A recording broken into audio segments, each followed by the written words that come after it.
जय राम श्रीराम जय राम 6 जून. भगवंत आणि मी वेगळे नाहीत. समुद्राचा फेस खरा आहे असे वाटले तरी त्याच्या खाली पाणीच असते. असत्य हे नेहमी सत्याला धरूनच राहते. जे नाही ते तोंडाने सांगणे ही माया, तिला आपण खरे मानतो. मायेला असत्य मानले की ब्रह्माला सत्यत्व येते. आपण मायेच्या पाठीमागे जातो, पण माया ही मृगजळाप्रमाणे आहे असे समजते. तेव्हा आपण स्वस्थ होतो. जन्माच्या वेळेस सोहम म्हणत होता, नंतर कोहम म्हणू लागला आणि शेवटी देहच मी म्हणू लागला. वास्तविक सूर्य आणि त्याचे किरण हे जसे वेगळे नाहीत, त्याप्रमाणे भगवंत आणि मी वेगळे नाहीत.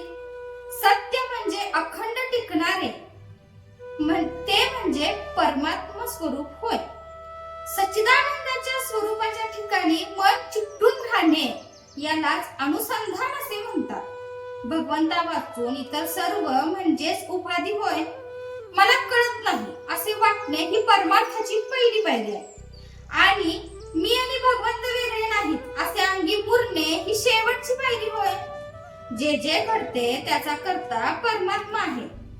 मी फक्त कर्तव्यापुरता आहे असे वाटणे यालाच निष्काम कर्म असे म्हणतात. आणि आले तर भोगले, गेले तर सोडले हे सहज कर्म होय. दोष बांधू नयेत अशा रीतीने केलेले कर्म ते ज्ञानयुक्त कर्म होय. आणि ईश्वराच्या स्मरणात केलेले कर्म त्याला निरासक्त कर्म असे म्हणतात. अमुकच फळ मला मिळावे ही वृत्ती सोडणे याचे नाव निरासक्ती होय. विषयांची विरक्ती झाली की त्याला ज्ञान झाले असे म्हणतात. थोडक्यात म्हणजे जे कर्म बंधनाला कारण होते ते अज्ञान आणि जे मोक्षाला कारण होते ते ज्ञान समजावे. कर्म मार्ग, उपासना मार्ग, नवविधा भक्ती इत्यादी सर्वांनी गाठण्याचे ध्येय एकच असते. लग्नात ज्याप्रमाणे अमुक एक खर्च मी करेन, मी जास्त करेन, दुसरा कमी करेन असे माणूस म्हणतो. पण मुख्य कार्य हे की मुलीला नवरा गाठून देणे. त्याप्रमाणे भगवंताची भेट होणे हे मुख्य होय. आपली देहबुद्धी संतांच्या संगतीच्या आड येऊ देऊ नये. भगवंताच्या स्वरूप दर्शनाच्या आड माझ्या देहबुद्धीचा पर्वत येतो. सर्व साधनांचा उपयोग अभिमान नाहीसा करण्यासाठी असतो. नामस्मरणाने हे काम लवकर होते आणि म्हणूनच सर्व साधनांचे सार भगवंताचे नाम हेच आहे. ते आपण श्रद्धापूर्वक घ्यावे आणि भगवंताशी एकरूप व्हावे.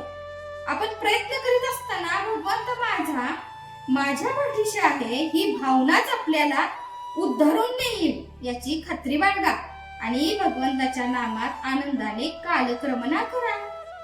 जय जय रघुवीर समर्थ. आजचे बोधवाक्य.